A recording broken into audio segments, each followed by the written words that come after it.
Yo, what's going on, guys? Your boy JJ. I'm wrestling back out here with another wrestling reaction video. In today's video, we're going to be reacting to WrestleLamia's why John Cena's heel turn was 100% justified. Now, listen, bro. I'm still on that, bro. John Cena's heel turn was really a big-ass deal in the wrestling industry. I think it was low-key bigger than Hulk Hogan's. But they need to keep building this storyline a little bit better because you just hearing John Cena talk and you hear Cody Rhodes come in, but it's no really back-and-forth action. I just don't know if it's a little too early to do it, but you just gotta let WWE cook, man. Triple H is cooking. Let him cook. You know he's about to do good. Shout out to WrestleLamia for making a dope video, guys. Go give this video a like already. Go give their video a like for sure. And give this one too. If you haven't done so already, subscribe to both of us on the road to 2K for me. Let's watch it. Heel. Now, for almost 2 decades, fans collectively wondered if John Cena would ever turn heel. Cena was WWE's top babyface for the best part of 20 years, and due to fan resentment to a somewhat stagnant babyface character, there was a mass urge to see Cena turn heel several times throughout his iconic career. The discourse surrounding a potential Cena heel turn was always exciting. Fans always had their own unique theories. Just like, I can't even talk. I just got out of work. Just like I don't gotta write my promos on my wrist. Oh, that shit was funny, bro. In relation to the turn. But why would Cena turn heel? How would he explain to his young fans that he was now the bad guy? Would Cena debut new gear and a new theme song? It really made for a fascinating discussion. Yet during Cena's full-time run in WWE, the heel turn just never occurred. The closest that fans got to an official heel turn was in 2012, when there were creative plans in place for Cena to legitimately turn heel. This would have come during his feud with The Rock, and Cena went as far as discussing the plans for his heel turn during an interview with Chris Van Vliet. I got word that they were doing it. I went out and recorded a new song. I went out and got all new gear. In 48 hours, I had a new track, a new studio mix theme song, and a final mix. I had 7 new singlets, low-cut singlets with boxing-type robes. When Cena first revealed this in an interview, there was a lot of disappointment, as fans were under the impression that they had missed out on Cena potentially embarking on a heel run of a lifetime. But when Cena returned to WWE in early 2025 to embark on his retirement tour, it was firmly expected that Cena would wrestle for the next 12 months as a babyface before sailing off into the sunset as one of the greatest babyfaces in WWE history.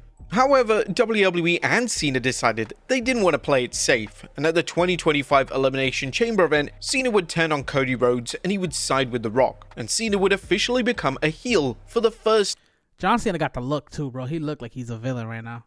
time since late 2003.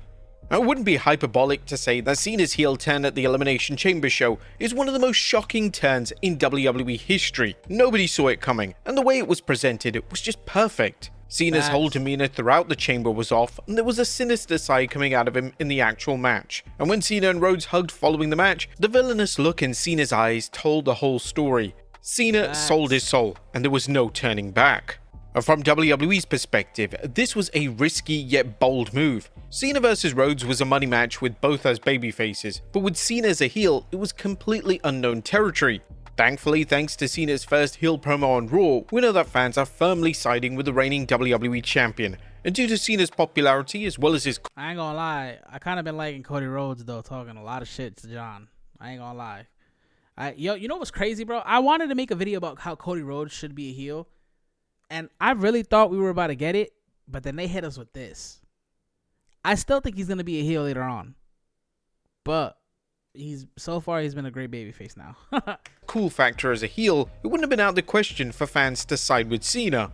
The fact that fans are still 100% on Team Cody shows how cemented Rhodes is as the face of the company. Facts. And working with a heel version of Cena is only going to enhance Rhodes in that established role. But all eyes were set on Raw from Belgium, which would see Cena explain the heel turn. Fans on social media had endless suggestions on how Cena would explain the turn. Would Cena simply explain that he would do whatever it took to win world title number 17, or would Cena state that the fans had been against him for 20 years and now it was time to exact revenge? Ultimately, it would be the latter, as Cena would deliver an ice-cold walk to the ring on Raw and deliver arguably the finest promo of his entire career. In Cena's opening few lines, he would address the heel turn, and his attention would fully be on the disrespect that he had received from the audience. When someone is properly grounded in life, they should have to look outside themselves for approval. You're making this so easy for me. You see, for 25 years, I've been the victim. Okay, I've been the victim of an abusive relationship. No. You have lost your time to talk, yeah? Okay, fine. Take the floor and do what you do with it. All you do is be hurtful. All you are is abusive. And all you've ever done is bully me into being your damn puppet and expected me to do it all with a smile on my face. No more. This was Cena basically saying that the days of him getting booed and taking it on the chin are over, and it was his time to bite back at the audience. This was an interesting explanation, as whilst the content and delivery of the promo was superb, in recent years the Cena sucks chants have basically disappeared, so it's understandable why some fans have been critical of this element of the explanation. If this heel turn was done 15 years ago and Cena used the exact explanation, then it would have made a lot more sense.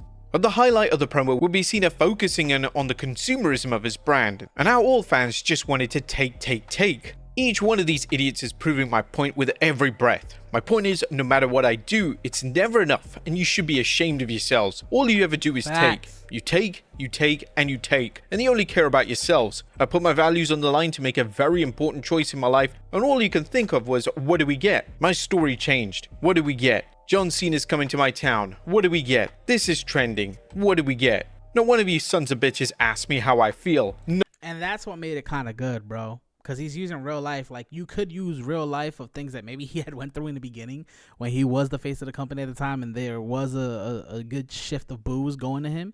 He's using that feeling to do this, which kind of makes sense. So I feel like it works, you know. It kind of is justified, yeah. No one. It's just, what do we get? What do we get? What do we get? What do we get? Nothing. You get nothing. That was good, Now, this was bro. such a smart inclusion from Cena. This was Cena basically saying that despite fans telling him he sucks for years, they still ate up everything he did. He was still the biggest star in the company. He was still the #1 wrestling attraction in the world. This was Cena calling out the hypocrisy from fans, and using Cena's logic here, he was more than justified for having enough of the fans. Cena would follow this up by saying that the fans wouldn't be getting a new look or a new theme music. And the inclusion of Cena stating that it's his voice on his own theme was a welcome touch. You get what you've earned, and what you've earned is nothing. You don't get a new look because you dress like me. I don't dress like you idiots. You don't get new music. That is my voice on that song, and your time is finally up, and my time is finally now. The only thing that you get is to take a long look in the mirror to see how awful each and every one of you has been for 25 years to me. As Cena throughout the promo was hinting at how the fans didn't like his identity, and Cena was basically saying that he takes offense to the idea of changing his theme song because it's his song. It's not a WWE produced song, it represents him and his core established values. In relation to Rhodes, Cena would address Rhodes in his promo, and it appears that WWE are going in the direction that Cena is convinced that the fans will turn on Rhodes.